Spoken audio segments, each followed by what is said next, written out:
Do you feel like you get enough respect? You know, it's like every single year I gotta remind them who I am, you know? What was the biggest difference between JUCO and the pro level? There's not that much of a difference. As soon as I saw Coleman go past me, I was like, okay, we running, so I had to catch him. You ran 1949 in JUCO.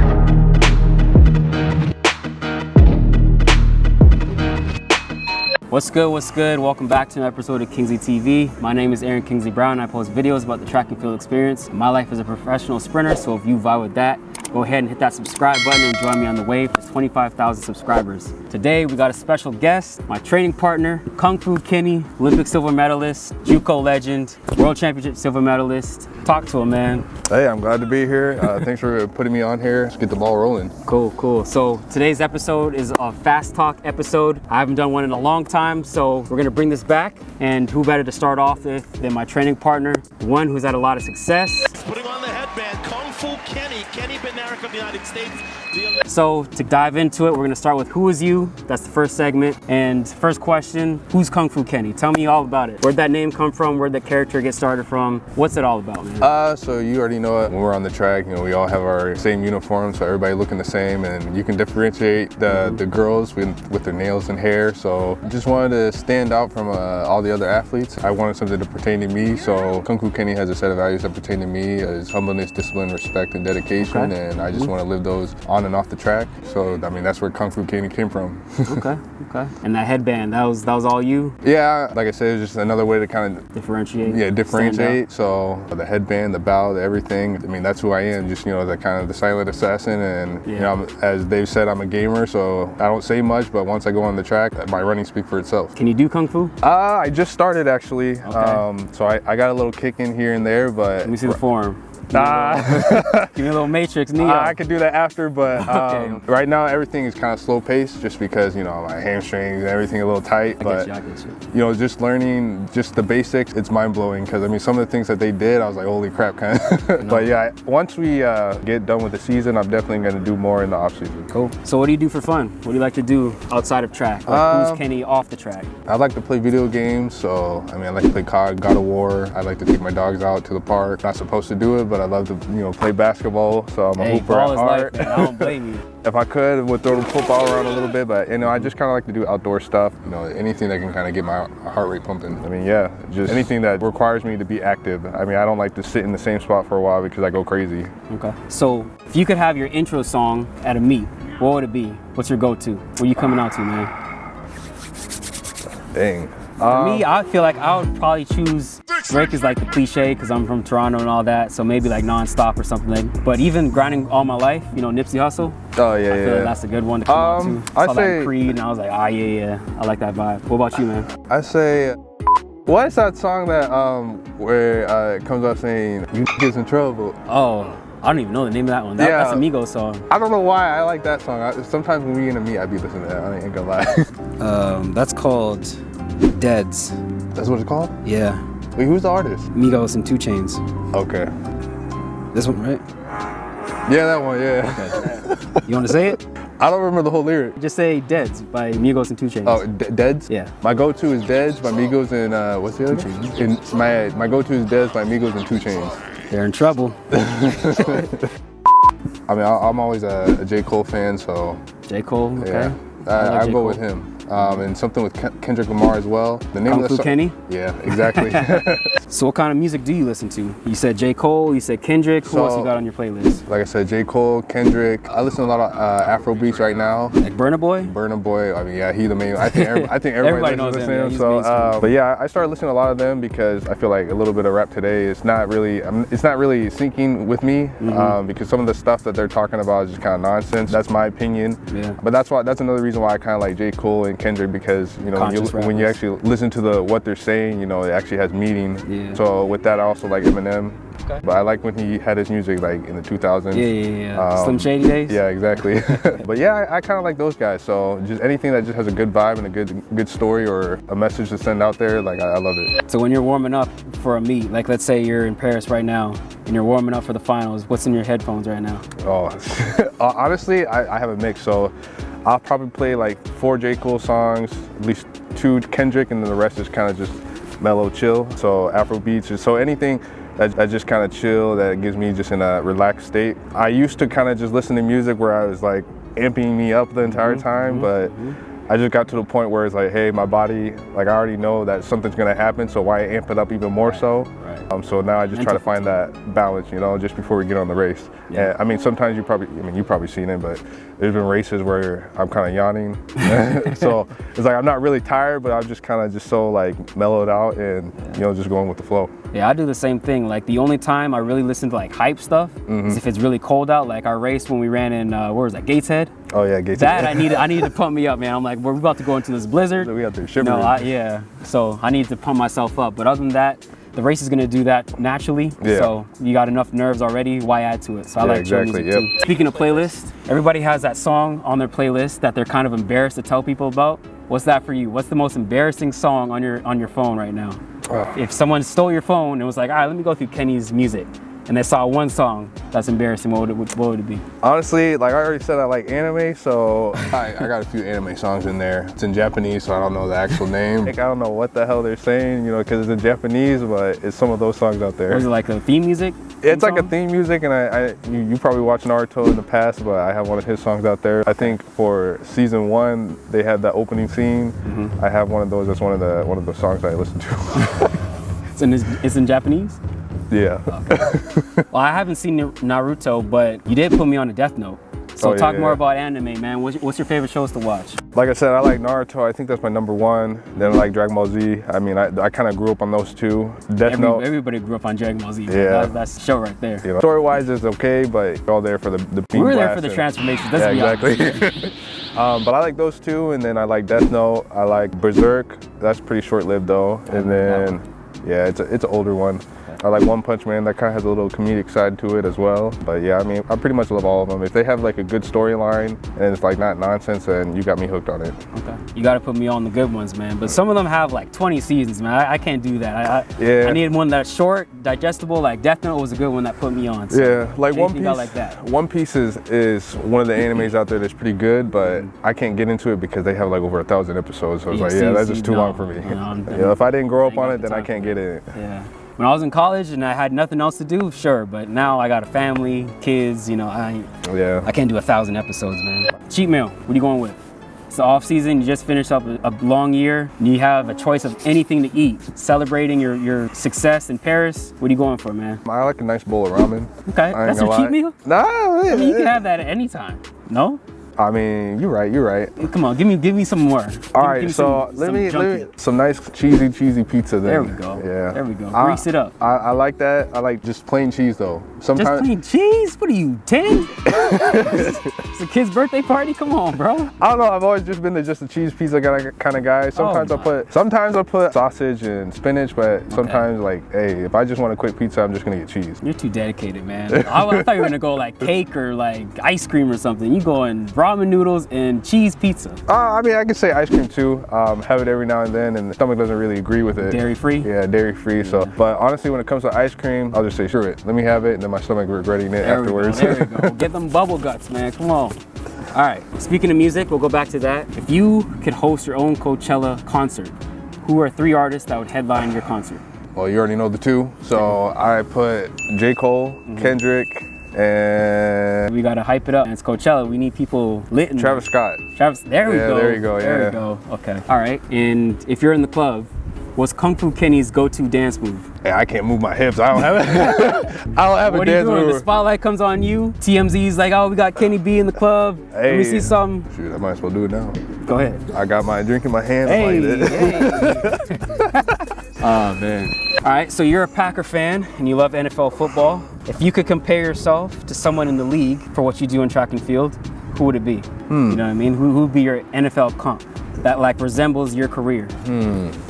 I guess I would say, I mean, he retired, but Donald Driver. Okay. Why? Because he was just consistent and he was a baller until the very end. You know what I would say? For you, I would say like Larry Fitzgerald.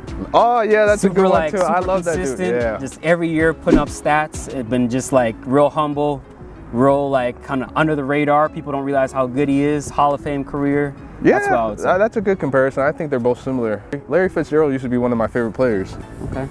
Speaking of flying under the radar, Do you feel like you get enough respect in the media, man? Do they talk about you enough? I mean, you got the accolades, you got a big following on social media. Do you feel like you get enough respect? I think it's gotten a little bit better, but you know, as of right now, it's kind of the same thing. Like you said, I have the accolades and everything, but I feel like, you know, I'm not really mentioned as one of those people that are going to contend. You know, you got those young boys coming up, but you know, it's like every single year I gotta remind them who I am, you know? That's fine, I mean, that just adds fuel to the fire. But when you go out there and run, is that disrespect and being kind of unnoticed, or at least talked about like the big stars are? Does that fuel you to run fast? Like, do you feel like if you were mentioned, you wouldn't have that same No, I would still have that same fire, because, I mean, if that wasn't there, I have something else to motivate me. I've always been the type of person where, you know, I'm self-motivated, so that would never be a problem. I'll be out there and say, hey, I'm motivated to be the best, so that's why I'm running fast, and hey, this guy disrespect me here, or they saying this, then that's another reason. But every single time I step on the track, there's always a reason for me to perform. Okay. Well, normally in track, it doesn't matter if you get the attention, because you get to line up. As long as you get a lane, you can do your thing. In terms of the relay, when you're disrespected and unmentioned, you know, you don't get the opportunities to show what you can do. And with the USA, you guys have a spoil of riches. You know, you guys have so many people that can run certain legs. Yeah. You have the resume. You feel like you have the criteria, but you haven't got a shot yet. Why should Kenny be on the relay? Lobby for yourself right now. Anything they ask me to do, I'm gonna do it. Like you said before, I have the accolades, and I would say I ran enough 100 meters to know that, hey, I got it in me. I've done a few practice rounds with some of the people that are on the team. Just gotta give me a chance, you know. Let me show you what I got. I can do it for them. I can run a nice, easy second leg or be an anchor, and I just, you know, I feel like I deserve it, because, like I said, I've been consistent, and even in Olympic year when I ran 989, like, what do you want me to do? There you go. Hey, USA TF coach, man, you listening? He's lobbying right now. But as a Canadian sprinter, I hope they keep him on the sidelines, because I know what he can do. And he's only going to help the team. But in all honesty, I want to see you get a shot, man, because I feel like you deserve it. Yeah. Speaking of respect, you're a triple threat. You started out as a 4.2 guy. As you mentioned, you ran 989 in the 100. So, do you feel like you're gonna get back into the 4? Or are we gonna see you in some more 4s, man? Shoot, that depends on coach. But I mean, honestly, I know this year we at least got 2 of them, so I'm gonna do my best to break my personal best in those. But yeah, I think most likely would be competing in the 4 all year and off year, and that's what it's looking like right now. But honestly, for me, you know, I would love to just kind of dabble in it any time of the season. But yeah, it just kind of has to line up with the schedule, you know. So when they talk about triple threats in the world, do you feel like you should be mentioning that? Honestly, as of right now, I would understand why I wouldn't be mentioned in that, just because I haven't ran the 4. Like, I know people forgot that I was a 400 meter runner. So once I get back into running that consistently, then yeah, I feel like I should be in that category, because I know I can run 43, but as of right now, we running, you know, just 2 in the 1. You go 9.8, 19.6, and 43. That's oof. Oh, I know. Hey, that opens the gigs for other things. So maybe a 4x4 might be in your future then. Hey, put me in, coach. All right, let's change gears. So we were speaking about anime earlier, because you like anime. So let me ask you a question. Who'd win in a fight, Goku or Superman? Oh, damn. I'm gonna say Superman, because he has, you know, kryptonite, so if he has that anywhere, all his powers are pretty much gone. And he has the other kryptonites like the red, the gold, and whatever, so that influences his bodies in different ways. And Goku, you know, his downfall is just, I guess, picking a fight he can't handle. Yeah. But yeah, I mean, I'm gonna say Goku. Okay. All right, now I got a list of questions for you. So, your girlfriend, Sharmila, is also someone who's been behind a lot of your success. Talk to me about her a little bit. What does she do for you behind the scenes and kind of helping you with your support team? I mean, when I first became a pro, being a collegiate being a collegiate atmosphere, having everything kind of catered to me, and then all of a sudden, hey, you got money, now you kind of have to figure out yourself and find your own team. And she stepped in, she helped me a lot with finding the right people to be in my team, finding the right routine every single day to kind of do. She's been a big reason why I'm successful in this sport, and I believe without her, you know, I would kind of be still struggling with little injuries here and there. But yeah, she's done a lot behind the scenes. I can say I dedicate most of my success to her. Okay, that's very nice, very sweet. And now we're about to change it up. So she's also a professional golfer. She's competitive. So now we're gonna compare. Who's a better singer, you or her? Me. Who's a better dancer? Her. Who's a better cook? Me. Who sleeps in more? Her. Okay. Who's a better driver? Me, for sure. I mean, Indians are crazy. Who can handle their liquor better? I would say her in the beginning, but now me. Speaking of discipline and things that you do off the track, we both did a weekend fast. Talk to me about that. Tell the audience what that was like for you. I'm not trying to scare anybody, but that was the worst thing I have ever done to myself. I mean, honestly, we're just trying to make sure that the body can heal itself properly. And the first day I was okay. You know, we had practice, so by the time we're done, it's already 2 o'clock. You're like, oh, I'm hungry, I can survive. But then once we tried to go to sleep, my body woke me up at 2 in the morning, so I was kind of already struggling from then on. But yeah, I mean, the second day, as you already know, that was a little bit more difficult for me. I was telling her like, hey, I don't think I can make it. I ended up texting y'all in the chat like, hey, I think I'm about to fail. But I mean, I pretty much had to sleep the whole day just to kind of go through that.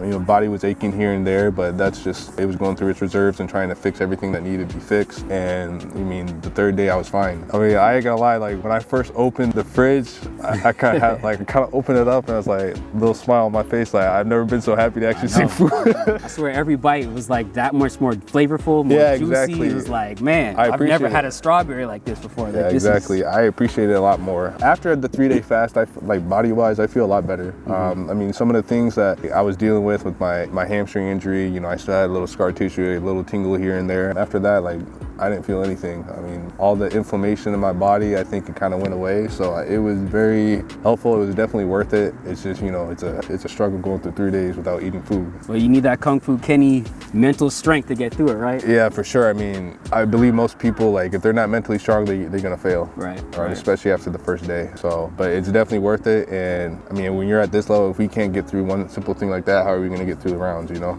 Hey, facts. Look at the Olympic and world silver medalist Bednarek qualifying to yet another semifinal. So this segment is called Track or Field, and it's basically this or that. It's a segment to give the audience a better sense of who Kenny is with the rapid fire questions and just basically picking out what he liked better. You ready? Yeah. All right. Normatec or massage gun? Normatec. Cookies or donuts? Donuts. NFL or NBA? NFL. Watching the Packers or playing Madden? Watching the Packers. Okay. Netflix or video games? Video games. All right. Sauna or cold tub? Sauna. All right. Win the Olympics or suit up for the Packers? Win the Olympics. Okay. World record or Super Bowl ring? World record. All right. Dedicated to the sport. I like it. Night in or night out? Night in. Okay. Dinner in a movie or roller skating? Dinner in a movie. Okay. Sweats or jeans? Sweats. Rap or R&B? Rap. Super strength or super speed? Super speed. Invisibility or telepathy? Invisibility. Oh, it's sneaky. Gucci or Versace? Versace. 100 meters or 200 meters? 200. 400 meters or 60? I was gonna take that 4. And 4x1 or 4x4? 4x1.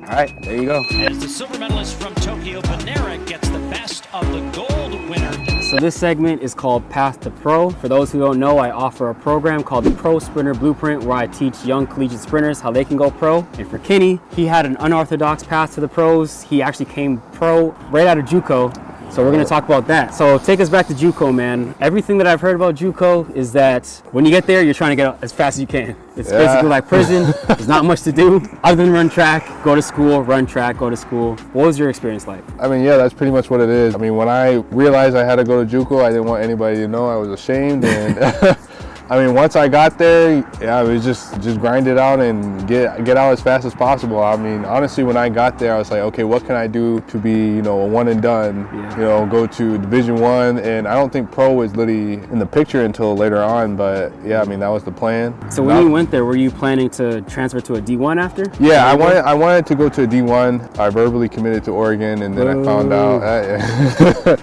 Let's go Ducks, you know? But yeah, I wanted to go there, so I verbally committed to them, and then I went to JUCO, so I was in talks with them for a while. And I mean, that year was just a crazy year. A lot of things happened.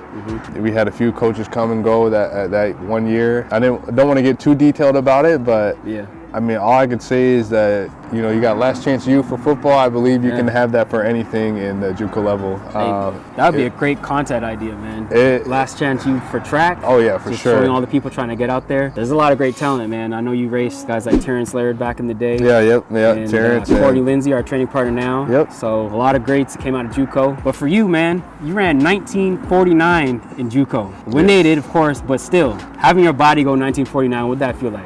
Just like people would say that I had a hurricane wind behind me. I mean, I don't even care. 6.2 You wind. give some people a hurricane, they're still not even breaking 20s. 19.4, that's like, I think that's the 4th fastest time, all conditions. So what did your body feel like after that? Dude, it's just like an out-of-body experience. I mean, you just got the wind picking you up, and I was just riding it. It was just crazy. It was mind-blowing. I mean, when I saw Terrence go, I think he went 19.6. Yeah. And he was right before me in the heat before me, and I was like, whoa, okay, I got to do something crazy because I'm that guy, so I got to show up. Went across the finish line, and it's kind of like, yeah, I did that kind of moment. Yeah. I can't really describe how it feels. I mean, it's just a whole out-of-body experience, and I mean, the fact that my body was capable of actually holding on to that says that I'm capable of running that. Yeah. We just got to do it at the pro seat now. Right. So, what was the biggest difference between JUCO and the pro level that you found?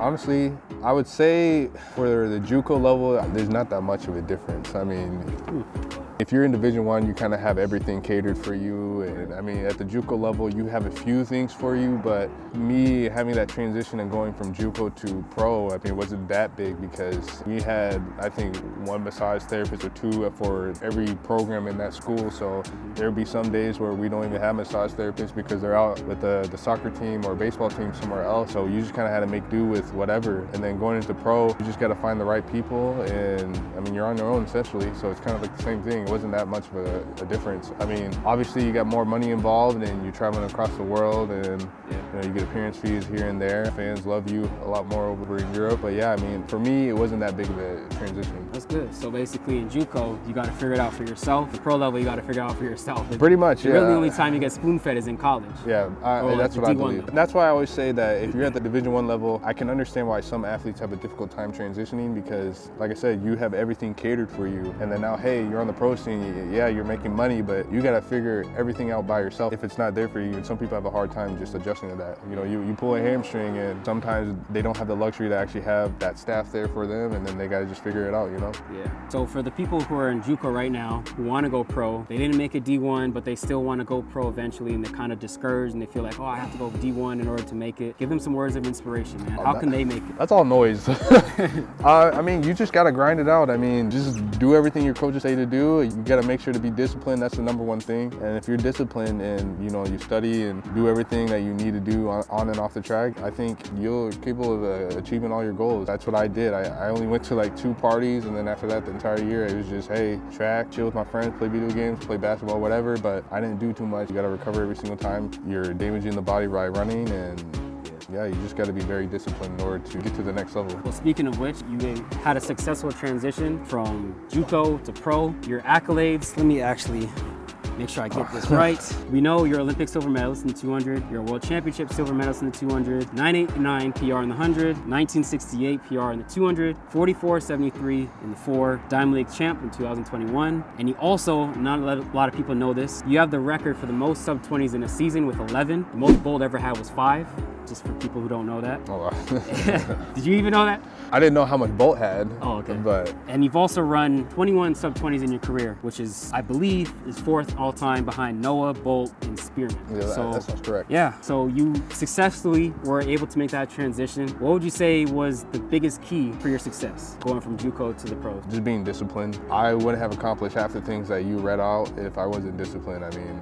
like I said, it's just down to, hey, you work your body off every single day, and the next thing you got to think about right after that is recovery, because your body's doing something that's unnatural. Not many people are capable of running that fast. So yeah, just being disciplined was the reason why I'm here today. As you already know, over the past few years, I had the toe injury, then I had my hamstring pull, and I still made it, and that's just because I just do everything to a T.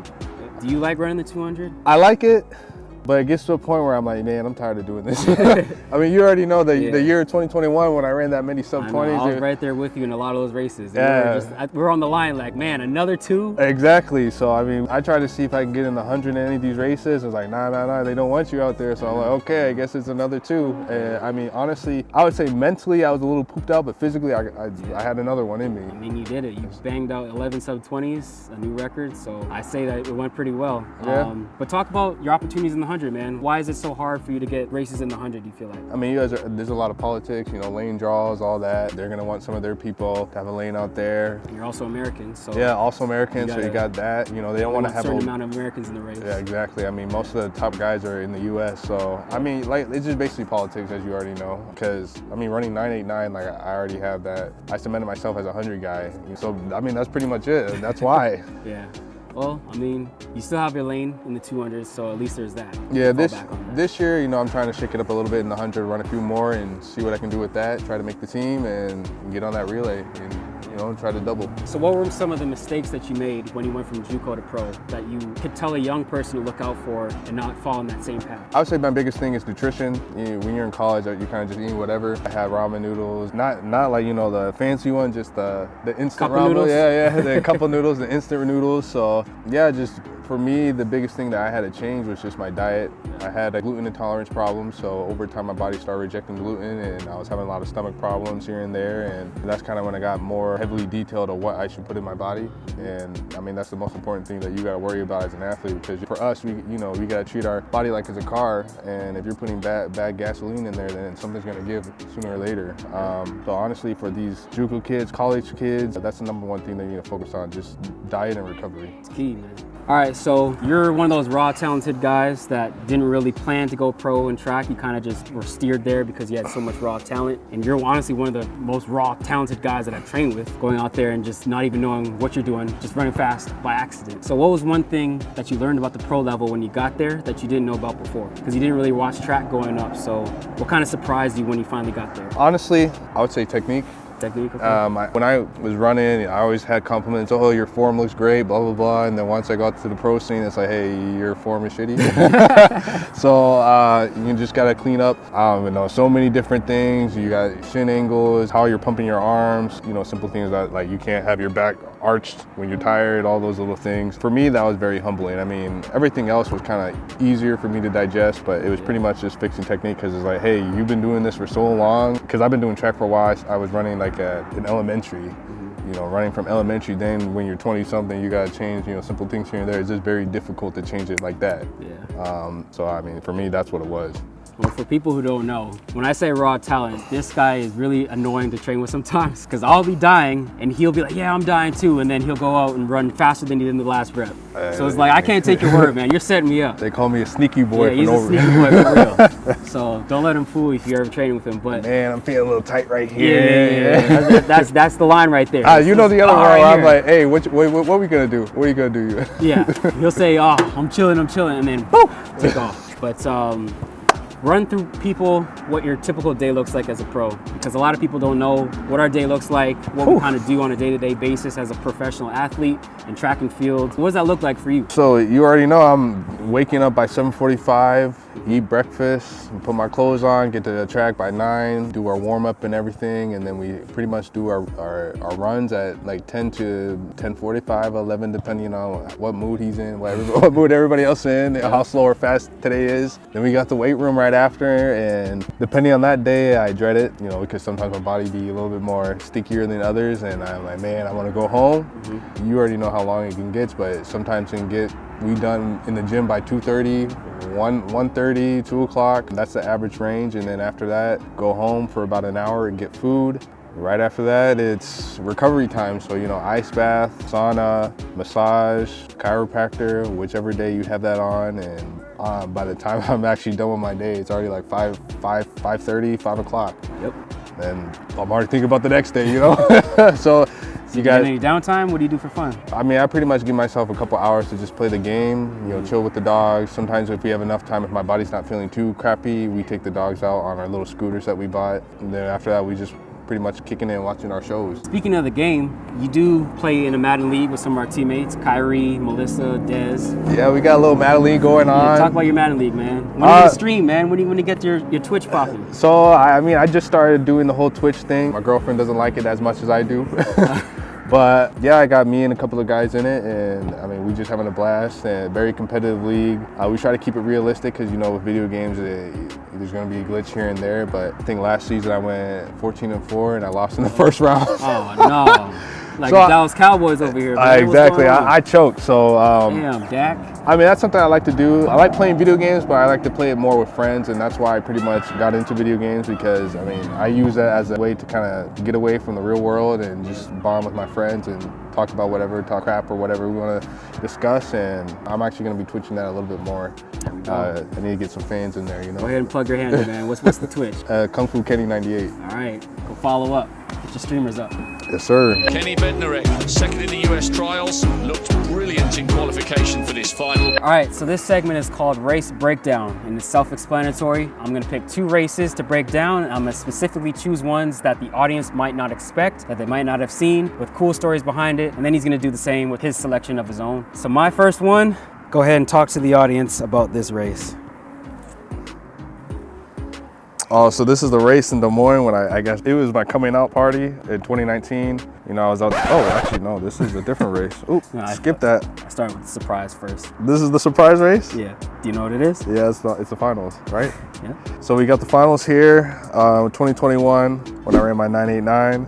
You know, you got Noah, you got me, you got a bunch of cats in there. I was just out there running, honestly. I know how I was thinking in between these rounds. He was kind of just going out there carefree. I ended up running 10:03, I think, in the first race, and then after that, I ran 990 something. I forgot. 996, I think. 996, yep. And mentally I was kind of like, dang, we just ran like really fast. That's my PB.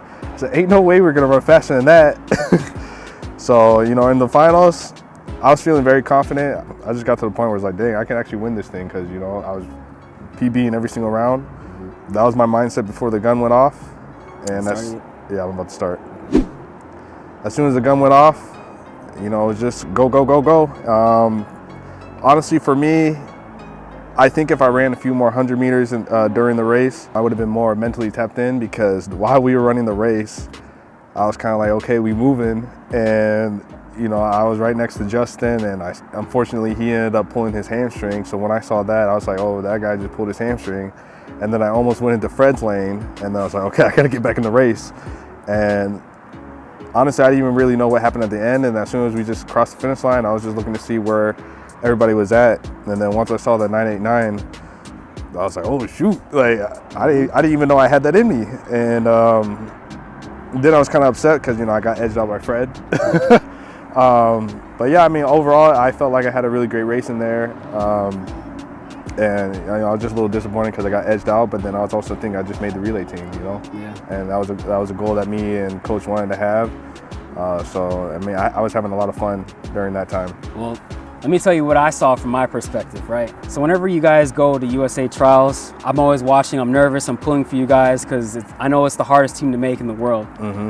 And you went in there having barely run the 100. I'm like, oh, I don't even know why he's running the 100. Like, just focus on the 2. Yeah, I think I had like 400 meters. You barely even ran the 100. I'm like, what's Kenny doing this? And you hadn't even broken sub 10 yet. You go through the first round, 10:03. I'm like, oh, okay, I think that might be a PR for you. Then you go out in the next round and run 996 and tie my PR. And I'm like, oh, okay, Kenny's actually doing this thing. He's in the finals. This is nice. And then you make the finals and run 989 and get 4th. And it's crazy, because that should put you in the relay pool, but as we know, politics and all that, you didn't get a chance. Mm-hmm. But the reason why I picked this race is because that just showed your potential and what you can do when people are sleeping on you, because you always just come up when people aren't expecting it. Mm-hmm. But it also could have changed your life, because if you did edge out Fred and you made that finals, oh yeah, maybe that's you in the finals in Tokyo, that silver medal instead of Fred. So I've always felt that way. If I edged him out, the potential to actually win would have been there. Yeah. Because like you said before, at the end of the day, I have a lot of talent, and I always put my A game, and, you know, as soon as the gun goes off, I'm just, all right, F it mode, and just see what I can do. We're back in Olympic trials, so I want to see you back in those trials at USA's, and I want to get you in that 100-meter finals and make the team, because I really feel like that would put an end to all the politics, and you really get in the relay team. If they play with you then that's personal. No, we have to win the thing. But that's the goal. Yeah. We're not playing around this year, and we're definitely gonna make it this year, this team. Cool. So that was number 1. Number 2. Oh yeah, now this is the one I was ready for. Yeah. All right, Talk to us about this one. We got the one in Des Moines, and this, like I was saying before, this is my coming out party. And this is me right out of JUCO. And you didn't even have the beard yet. Nope, I just had a little scrubble. You had the Aaron Brown. Yeah, so he was light. But, you know, I was just kind of going through the rounds, and I think the first round, you know, I did a little stop and go. I guess the problem that I was having through these rounds was I was hearing an echo. So as soon as they shot the gun, like, I would hear the echo at the very last second. So I was like, okay, we gotta stop because somebody false started. And when we went into this round, I remember coach told me before then, he said, hey, just go. And I said, okay, I got you. As soon as the gun went off, I did the exact same thing I did the race before. I did a little let up. I said, oh, people are still running. Yeah. And then, they're running. Yeah. They're So trying to make the final. as soon as I saw Coleman go past me, I was like, okay, we running, so I had to catch him. And then, you know, I tried to catch him, and I ended up edging him out at the very end. And I mean, honestly, it just felt very easy to me. It was kind of like a normal day to me. And then it was just on to the next round. But it was just a funny situation because I've never been in a situation where I've stopped mid-race and then step on the gas pedal and then edge somebody out like that, especially Christian Coleman. So the reason why I chose that one is because that just showed me that you're a freak of nature, bro. Like, you stopped mid-race, well, at the beginning of the race, and still ran 20 flat. Like, you don't know how hard that is to do. A lot of people struggle to run 20 flat all out. You stop, look around, oh, it's time to run, or I'm in the race. I'm in the USA trials, you know, trying to make the team. Yeah. And you run down Coleman, who, like you said, always notoriously gets out. And so even without you stopping, he's gonna be on you.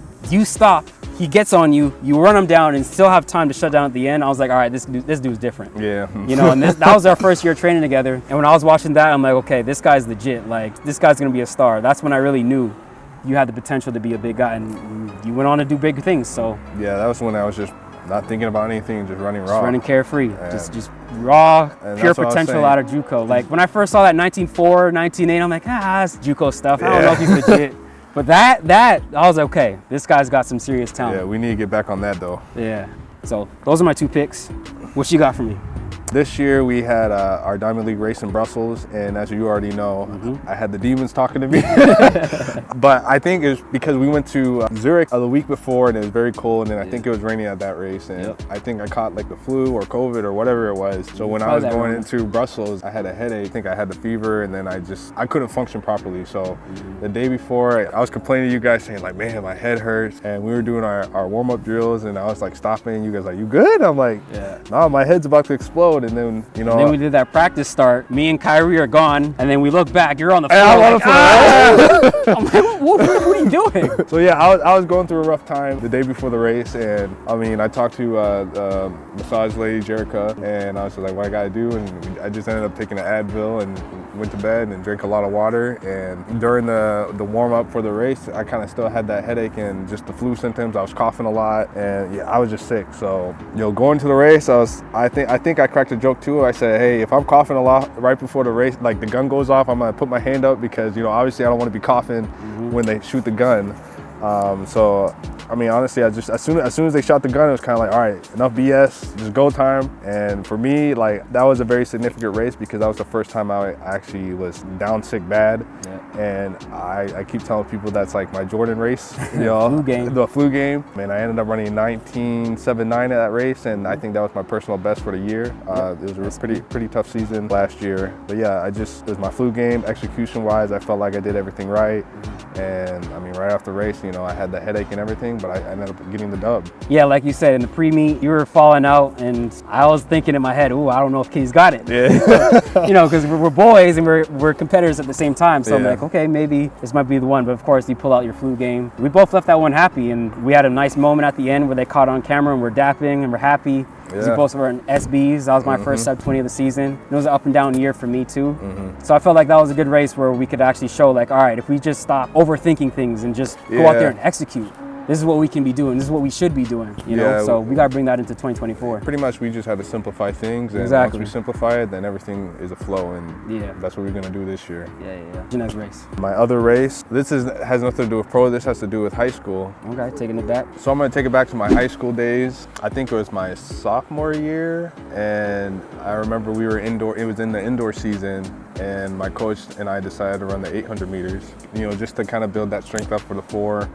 And for me, this was just a funny moment just because, like I said, first time running it, and then you have to do double the amount indoors instead of outdoors. So I had to run a total of 4 laps. And once I got to my 3rd lap, I guess I miscounted on how many laps I did before, and I just booked it.